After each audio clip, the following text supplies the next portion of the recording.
পুটি খেলা বন্ধ কর, দাদার জন্য খাবার করে দে, দাদা খেয়ে দিয়ে পড়তে যাবে।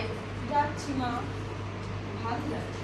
পুটি এই বাড়িতে একটু রসগোল্লা এনেছি, দাদাকে দিয়ে ও বাবা, তুমি আমার জন্য এনেছো, আমি খাবো বাবা। পরে খাবো। দাদা পরীক্ষা, দাদা খা, দাদা আমি খাবো না, তোমার জন্য পরে আনবো। খাবো। এই চুপ কর, অত মিষ্টি খাবো খাবো করিস না। যা গিয়ে ঘরে কাজ কর, দাদার জন্য খাবার করে দে, দাদা খেয়ে পড়তে যাবে। বাবু তুই তাড়াতাড়ি মিষ্টিটা খেয়ে নিয়ে পড়তে যা। ভালো করে পরীক্ষা দিবো বাবা। এই হসপিটালে ভালো করতে হবে, বড় হতে হবে তো। হ্যাঁ, ভালো করে।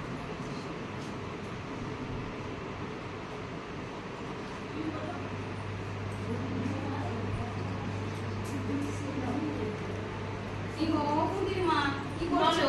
কাজ এই করছো দেখো। নাকি? দুজনে বাড়িতে আছো? হ্যাঁ আচ্ছা, এই ঘুরতে এলাম বিকালবেলা দেখি। হ্যাঁ বসো বসো। ঠিক আছে, তোমাদের পুটিরা কি করছে? পুটি খেলা করছে? ওই ঘরে কাজ করছে। ও তো বেশ বড়ই হলো। হ্যাঁ এই 12 বছরে করলো। বিয়ে শাদির ব্যবস্থা করো। হ্যাঁ, বিয়ে হ্যাঁ, 12 বছর আমরা ভাবছিলাম। আমরাও ছেলে ভাবছিলাম বিয়ে দেবো। তোমাদের কাছে ভালো ছেলে থাকলে বলো। বেশ বড় মেয়ে হয়ে গেছে, এবার বিয়ে দিয়ে দাও। ভালো ছেলে থাকলে একটা হ্যাঁ, যোগাযোগ আমাদের করো। হাতে ভালো ছেলে থাকলে একটা জোগাড় করে আর দাও। ছেলের জন্য কিছু ভেবেছো? ছেলে পড়াশোনা করছে, ছেলে জীবনে অনেক বড় বড় হবে। করতে হবে না? মেয়েটাকে দেখে তাড়াতাড়ি বিয়ে হ্যাঁ, দাও। নিয়ে তো ও বেশি দিন ঘরে সেদিন রাখা দরকার নেই। রাখো। আবার 5টা মানুষ 5টা কথা বলে। হ্যাঁ, নিজের না বলে দিয়ে। তোমরা তাহলে কিন্তু দেখো একটা ভালো ছেলে হ্যাঁ, দেখো, হ্যাঁ, হ্যাঁ, শিগগিরই দিয়ে দেবো। আমাদের হাতে থাকলে আমরা বলবো। ঠিক আছে, আসি গো মা। আসছি। আচ্ছা, এসো, আবার এসো। এর পরের ঘটনা 4 বছর পর।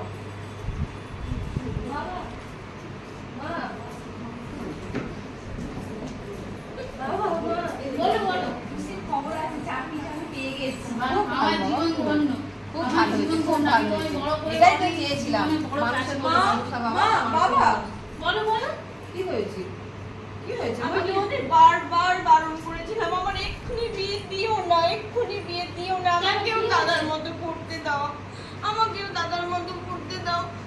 দেখো ওরা আবার আমাকে মেরে বাড়ি থেকে তাড়িয়ে দিয়েছে, বলেছে টাকা নিয়ে নাই, নিয়ে গেলে আমাকে বাড়ি ঢুকতেই দেবে না।